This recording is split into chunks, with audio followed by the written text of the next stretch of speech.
Hey guys, Steve Moran here. I am really excited about this conversation today. I'm talking to Kaden Rididgeway. He is one of our new content creators, and he has named this show Rewriting the Rules. So I want to just start, Kaden, let's actually start by talking about who you are, what you do, what you're passionate about, and then we're going to talk a little bit about the show and your goals.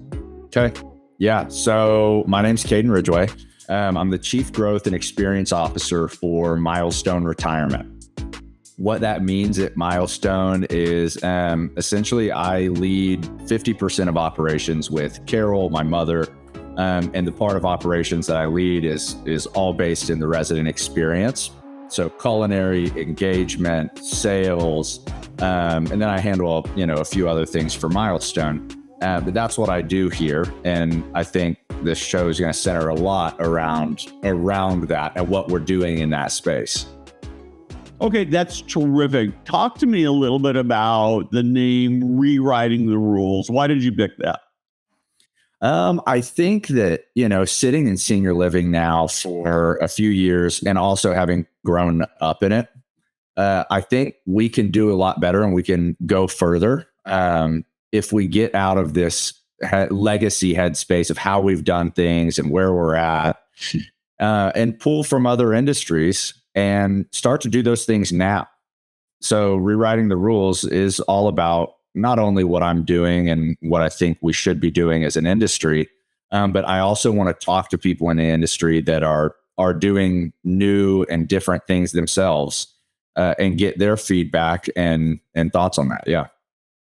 So one of the reasons I'm really excited about you having your show on Foresight is that the way humans are is we tend to connect best with the people who are, our age, sort of 10 years plus, 10 years minus, and I'm not young.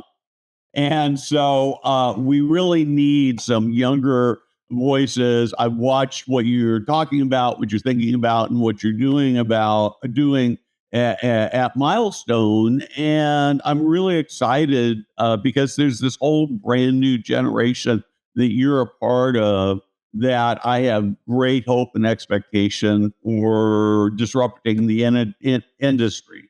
I'd love to have you maybe talk for just a few minutes about some of the areas that you think are really ripe for disruption. Yeah. So I'll start by saying, it's a complex conversation, obviously. I think that on one hand, what Milestone's focused on is improving the margins and our own financial standing as a third-party operator. That is a conversation that comes up a lot. Third-party operators talk about how they can't do all the things owner-operators can, and that's true to some degree. But we can do a whole lot better than we are. And you have to get creative, especially now. People say you can't, it's so difficult, or you can't get the same margins that you had pre-COVID. You totally can. We're showing that. But how you do it is not easy. And I think it's much more difficult than it was previously. So that's one end of the spectrum.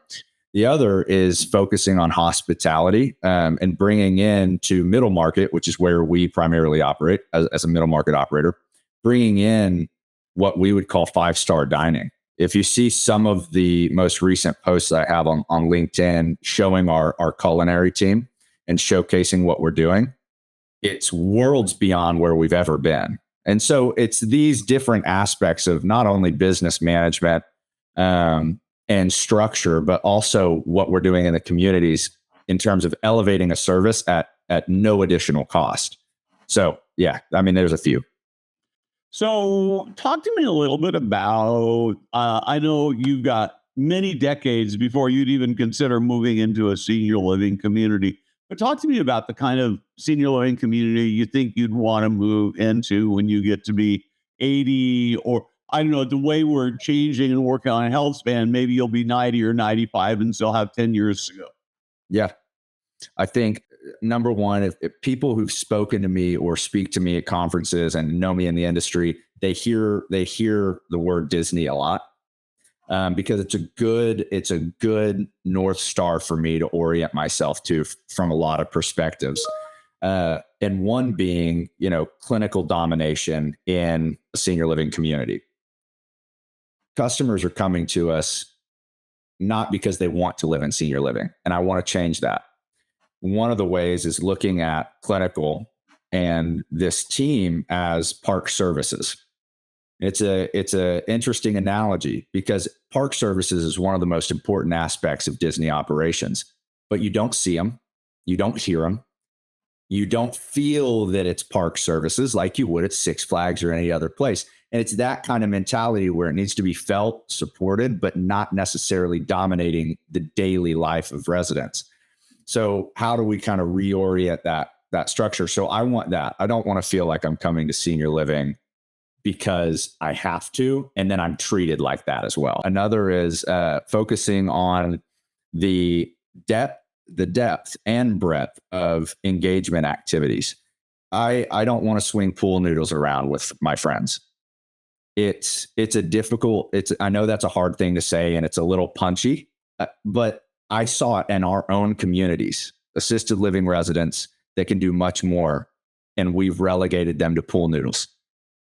No, let's get scotch tastings. Let's get cigar nights. Let's take them to Thunder games. That's where we just were yesterday. We're taking a large group of residents to the Mariners game in Seattle. So how do we start creating a place where you want to live and where you're supported in your ADLs and you're supported in your care needs, but that doesn't feel like a downgrade from your daily life? That's my number one focus. And I'm going to want to feel that way. So, yeah. Yeah, I love that so much. As you know, my stepfather was in a large senior living community about a year ago for only for 60 days. It was a terrible experience. But one of the overriding depressing parts of that experience was walking in the afternoon and seeing a group of residents sitting in an activities room batting balloons around with pool noodles. That's exactly right. I am, and I'd walk through and I think, oh Lord, I hope I never have to do that. Yeah. So you're absolutely right about that. The other thing I'd like to talk about for just a couple minutes is technology. You've done some really unique things, and I'd love to have you just expand on that a bit. Yeah, that's one of the, I guess, core themes about the new Milestone, right? With my family's purchase is the digital transformation that's gone on. Not only have we, invested in our websites and are still doing that, which will have new ones come out in the next few months that are worlds beyond where we're even at now, and we've made them better. Investing in that, investing in video, but also investing in AI really, really heavily.